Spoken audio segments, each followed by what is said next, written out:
Ny famindrapon'Andriamanitra, ilay famindrapon'Andriamanitra izay tsy nahalany ritrantsika, io famindrapon'Andriamanitra io izay hitondrany antsika isan'andro isan'andro, isaorantsika azy zany. Ary amin'ity fotoana ity dia hijery isika ny amin'ny hoe izany famindrapon'Andriamanitra izany sy ny famelan-keloka. Zava-dehibe ny fafan'Andriamanitra mamela heloka satria tafiditra ao anatin'ny tontolo-kevitry ny famindram-po izany famelan-keloka izany. Manana tombontsoa isika satria ilaintsika izany. Mety hiteny ianao manao hoe ny famindram-po iray, ny famelan-keloka iray izay azo lazaina hoe efa nomanin'Andriamanitra ary vonona ho amin'ny fahotana izay atao ny maha olombelona, tsy ho famporisiana ny olona ho amin'ny filalaovana fahotana ve zany? Tsia! Fa raha toa ka mitondra ny olona iray ho amin'ny atao hoe programa hanota aza na hilalao fahotana izany fatakarana ny famindrapon'Andriamanitra izany, dia lalana mankany amin'ny fahaverezana izany. Isan'andro isan'andro ny maha olombelona antsika dia tafalatsaka amin'ny endrim-pahotana izay hitolomantsika isan'andro.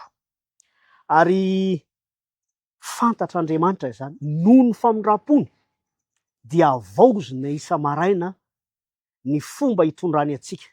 Tena marina fa misy famelan-keloka tokoa izay omanin'Andriamanitra isan'andro isan'andro. Ary io dia tao amin'i Jesosy Kristy. Mino an'izany ve ianao? Fa ny tena mahavariana, indrindra ny tena mahalasa saina dia izao. Misy teny ao amin'ny Rômanina 10, ny 2:20, izay nalaina avy amin'ny bokin'ny Isaia 5:20 manao hoe hitany izay tsy nitady ahy ho Jehova.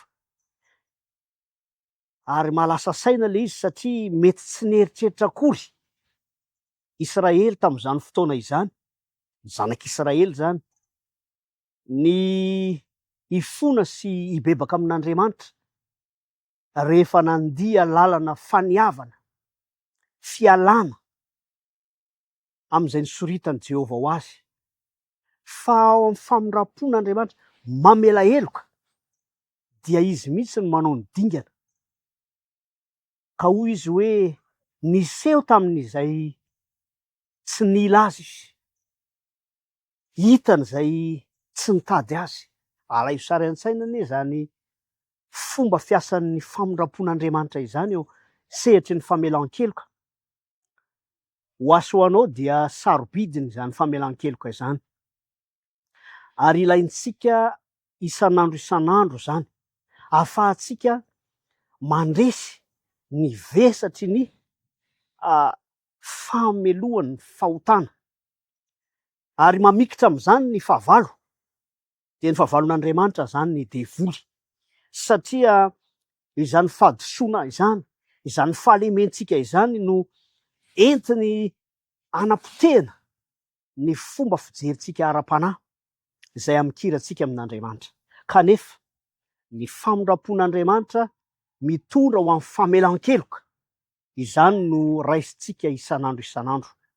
Koa tiako ny tondram-bavaka manokana mba ho zava-misy eo amin'ny fiainako sy ny fiainanao, izany hoe mahatsapa ny asarobidiny famelan-keloka noho ny famindrapon'Andriamanitra ao amin'ny famindrapon'Andriamanitra izany. Ary izany dia hiteraka fiadanam-po, hiteraka fiadanan-tsaina, hiteraka fifaliana marina tokoa eo amin'ny fanandramana ara-panahy izay dia be iombonantsika miomana ho amin'ny fiainana mandrakizay. Koa asaiko ampitiavana ary ianao fa hivavaka isika. Misaotra anao izay ray tsara indrindra izay any an-danitra ao amin'ny anaran'i Jesosy Kristy.